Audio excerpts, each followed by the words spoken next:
The Texas Senate is moving forward with property tax reform, now waiting for the House, which will get to property tax reform at some point next week. Hey, everybody, I'm Chad Hasty, host of the Chad Hasty Show. Chairs weekday mornings, 8:30 to 11 a.m. Central Time on News Talk 95.1 FM and 790 a.m. KFYO. To put the quick wrap on it, here from the Texas Tribune on Monday, the SB2, the property tax reform bill, was voted upon.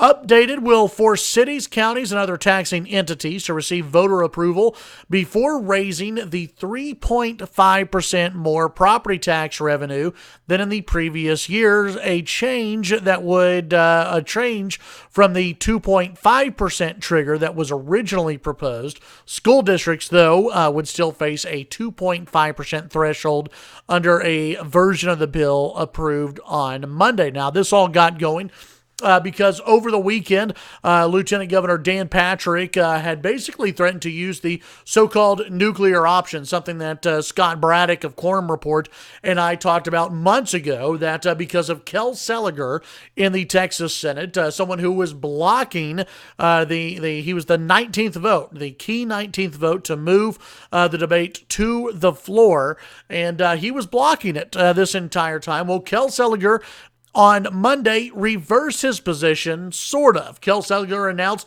to everybody that he would vote to approve the legislation to move to the floor for debate, but then he would later go and vote against SB2 because he thought it was wrong to have this type of property tax reform.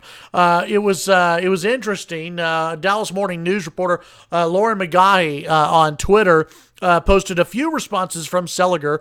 Seliger said that he doesn't know why Dan Patrick suddenly brought the bill up for debate.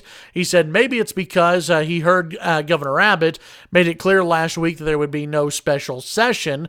But at the same time, we're more than halfway through the through the regular session here, Senator Seliger. Why would you be surprised that Senator Dan Patrick wanted to move forward on Senate Bill number 2? You're halfway through the session and you haven't approved SB2. I don't think it should take anyone by surprise that the Lieutenant Governor and others wanted to move this forward. Seliger also said that he voted to debate on the tax bill because Patrick would have used the nuclear option to bring it up anyway. He said also, according to McGaughy, that he didn't know if he would run again for re-election, that Senator Kel Seliger. I've brought this up on Twitter and I've talked about it with some other folks. For Kel Seliger, this was one of his big issues. He wanted to be that guy to stop Dan Patrick. He had already ticked off the conservative wing in his district. He was hoping, I guess, or the liberal, moderate, even Democrat wing of the constituents in his area were hoping that he would give them Kel and would be able to stop Dan Patrick, and that didn't happen. So here's my question for Kel Seliger.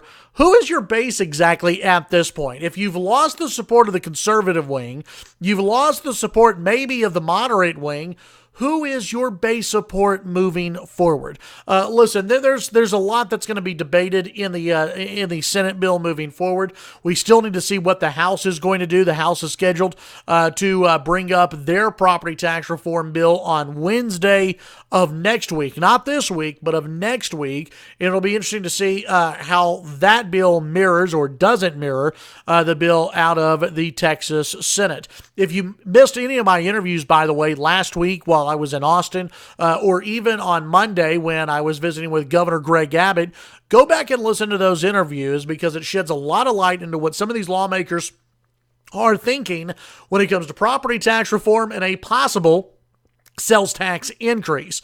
But the only way you're going to see a sales tax increase, it looks like, at least from what the governor is saying, is if you have true property tax reform and a cap, and the governor calls it a cap at 2.5% of raising property tax revenue through the school district. So a lot remains to be seen, a lot of moving parts still in the Texas legislature.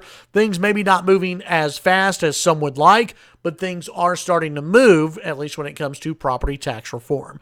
Tune in to the Chad Hasty Show weekday mornings, 8:30 to 11 a.m. Central Time on News Talk 95.1 FM and 790 a.m. KFYO.